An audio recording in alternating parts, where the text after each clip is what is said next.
YouTube Tamil வணக்கம்.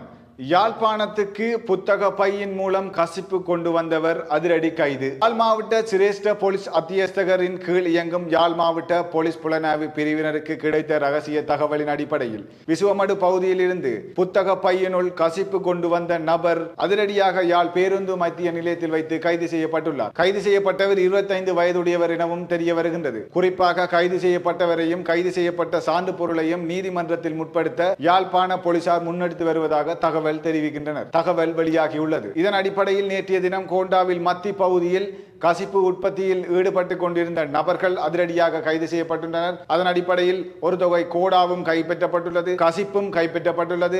இது தொடர்ச்சியாக இவர்கள் இந்த கசிப்பினை காட்சி வந்ததாகவும் இதற்கு முன்னதாகவும் இந்த குற்றச்செயலில் ஈடுபட்டு தண்டனை பெற்று வந்தவர்கள் என்றும் மீண்டும் அவர்கள் இப்படியான செயற்பாடு செய்ததாகவும் போலீசார் தெரிவித்தனர். கைது செய்யப்பட்டவர்கள் கோப்பாய் போலீஸ் நிலையத்தில் பாரப்படுத்தப்பட்டுள்ளது. கைது செய்யப்பட்ட நபர்களையும் கசிப்பு உற்பத்தியில் ஈடுபட்ட பொருட்களையும் நீதிமன்றத்தில் முற்படுத்த போலீசார் முன்னெடுத்து வருவதாகவும் தகவல் வெளியாகி இருக்கின்றது. உண்மையிலே அண்மை காலமாக சட்டவிரோதமான இந்த கசிப்பு உற்பத்தி யாழ் நகரில் இப்ப குறுகிய காலத்தில் பல இடங்களில் இவ்வாறு செயற்பாடுகள் இடம்பெற்று வருகிறது. குறிப்பாக இந்த பேருந்தில் கூட ஒரு பாடசாலைக்கு கல்விக்காக கொண்டு செல்லப்படுகின்ற ஒரு புத்தக பை எதற்காக உதவுகிறது என்பதை நீங்களே காணக்கூடியதாக இருக்கின்றது. குறிப்பாக இந்த கசிப்பு உற்பத்தி வடக்கில் அதைவிட எங்களுடைய கிளிநொச்சியாக இருக்கலாம் அல்லது யாழ் மாவட்டத்திலாக இருக்கலாம், குறிப்பாக இந்த செயற்பாடு அதிகரித்து கொண்டே செல்கின்றது. அதன் இளைஞர்களை தவிர இந்த கசிப்பு உற்பத்தியில் வந்து ஈடுபடுகின்றவர்கள் ஒரு குடும்ப பாக்கானவர்களாகத்தான் இருக்கின்றார்கள்.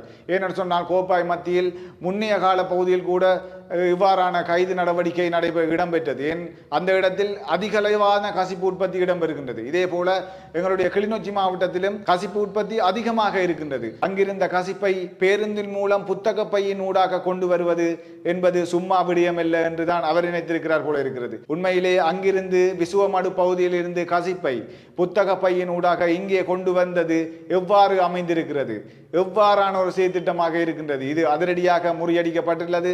அவருடைய வயது 25 இருக்கின்றது. உண்மையிலே சட்டத்துக்கு புறம்பான செயற்பாடுகள் அனைத்தையும் இவ்வாறு எங்களுடைய தமிழர் பிரதேசத்தில் இடம்பெற்றுக் கொண்டிருக்கின்றன. இது எந்த அளவுக்கு சாத்தியமாக இருக்கின்றது? இது உண்மையிலே சட்டத்துக்கு புறம்பான செயற்பாடாகத்தான் அமைகின்றது. மற்றொரு தகவலின் ஊடாக சந்திக்கும் வரை வணக்கம்.